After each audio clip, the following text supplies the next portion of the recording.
Welcome to CoreLogic's housing market update for April 2019. This month we're covering off on housing market trends through to the end of March, which shows a moderation in the rate of value decline, but a broadening in the geographic scope of weaker conditions. Although the CoreLogic National Hedonic Index series trended lower in March, the actual rate of decline has been easing over the past 3 months. National dwelling values are down 0.6% in March, which was the smallest of the month-on-month declines since values fell by 0.5% back in October last year. While the pace of falls has slowed in March, the scope of the downturn has become more geographically widespread. Dwelling values were down across 6 of the 8 capital cities over the month, with Canberra values holding firm, while Hobart values were 0.6% higher. Outside of the capital cities, most of the rest of state regions also recorded a fall in values. The exceptions were regional Tasmania, where values were 0.5% higher, and regional South Australia, where values were up by 0.3%. The quarterly trend in dwelling values is showing a similar pattern, with 6 of the 8 capital cities recording a fall in values over the March quarter, led by Darwin, which was down by 3.9%, followed by Melbourne, where the market was down by 3.4%, and Sydney, which recorded a 3.2% drop in values. National dwelling values have been trending lower for 17 months and have fallen by a cumulative 7.4% since peaking back in October 2017. Despite the broad-based weakness, the national index remains 15.9% higher relative to 5 years ago, highlighting that most property owners remain in a strong equity position.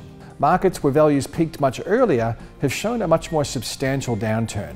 In Darwin and Perth, where weak housing market conditions were driven by weak economic and demographic conditions post-mining boom, dwelling values have fallen by a cumulative 27.5% and 18.1% respectively since peaking in 2014.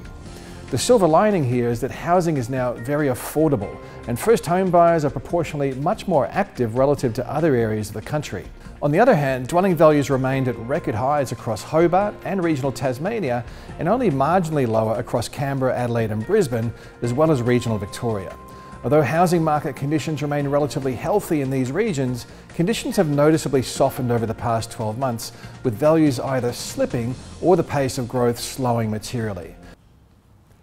In Brisbane, housing values have slipped 1.1% lower over the March quarter to be down 1.3% over the past 12 months. The Brisbane unit market has continued to underperform relative to houses. However, the performance gap is now much less substantial than it's been over the past decade. Brisbane unit values remain 12.2% lower relative to their peak back in 2010, and gross rental yields are amongst the highest of any capital city, which is likely to be an attractive combination for investors. With housing market conditions showing some weakness, typical selling times have extended relative to a year ago, with dwellings averaging 68 days to sell over the March quarter compared with only 38 days a year ago. Overall, the housing market has recently shown some tentative signs that the downturn in dwelling values is losing some steam. Although this is a positive development, the outlook for the housing market will continue to be affected by uncertainty related to the federal election, to lending policies, and more broadly to domestic economic conditions. Federal elections generally cause some uncertainty, which is likely amplified more so this time around considering the potential for a change of government, which will also involve significant changes to taxation policies related to investment. No doubt some prospective buyers and sellers are delaying their housing decisions until after the election. However, there's no guarantee that certainty will improve post-election, considering the impact of a wind back to negative gearing and a halving of the capital gains tax concession is largely unknown. It seems a reasonable assumption that removing an incentive from the marketplace would result in some downwards pressure on activity and prices for a period of time.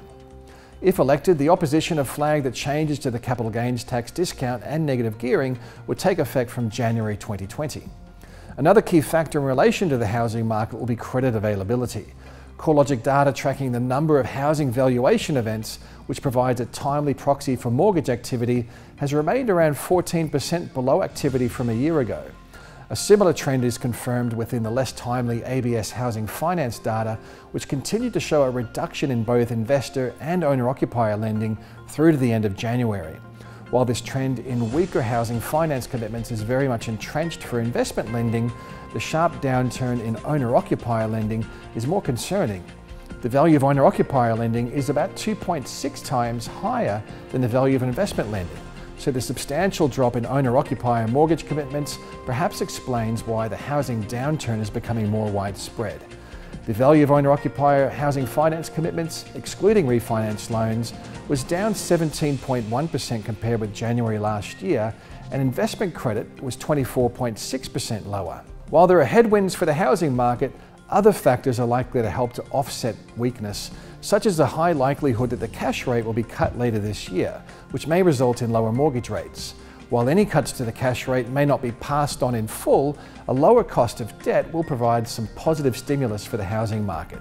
Arguably, the stimulus won't be as effective as previous interest rate cuts due to the fact that higher serviceability buffers applied to borrowers, whereby lenders are still required to assess serviceability at a mortgage rate of at least 7%, despite mortgage rates which are now available around the 4% mark or even lower.